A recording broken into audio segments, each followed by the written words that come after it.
Like it or not, Richmond are changing the way we do things. And from now on, that way is the Lasso way. Jeremy, a lot of Americans might know you best from your role in Downton Abbey. And now you're once again in the put-upon assistant role. Why do you think you're such a natural fit for these roles? Yeah, unfortunately, I think I think I've become the go-to person for, playing opposite strong women. Yeah, there's a very different dynamic, though. I think Spratt was quite a combative character who was a bit of an avatar of his boss. And he could have probably found another job somewhere in a shot. But Higgins is a little bit more confounded, I think, and he's quite pressurized by what's going on in the story in this show.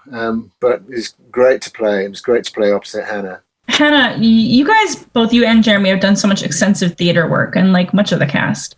I have always wondered, maybe you know the answer, or maybe you have a guess, why theater is so much more popular in the UK than it is in the US.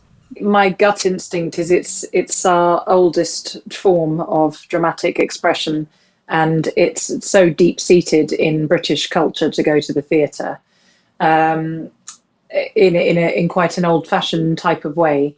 And I think here it's very much that if you are an actor of any weight, that you would want to start in theatre and learn your craft. There's a big onus on learn your craft.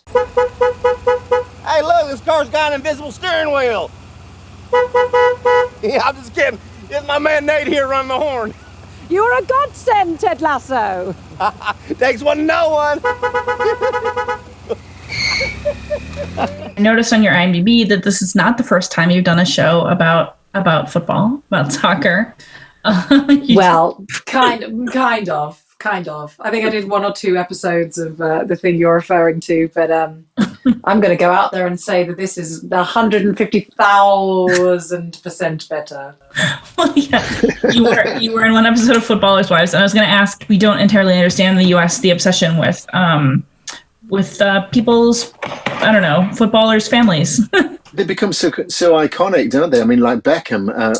I mean, they have made a kind of commercial thing out of their families almost. But there's a lot of privacy as well, I think.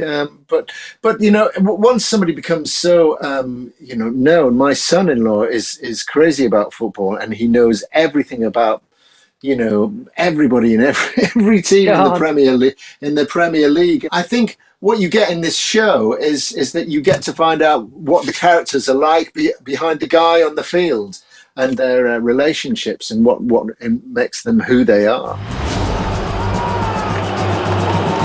Your decision to bench Jamie was a masterstroke. I don't think we're allowed to talk like that at work anymore. British TV seasons, not called seasons there, often tend to be much shorter than we do have in the States. What was it like to have like 10 episodes to sort of stretch your character and get to know it better?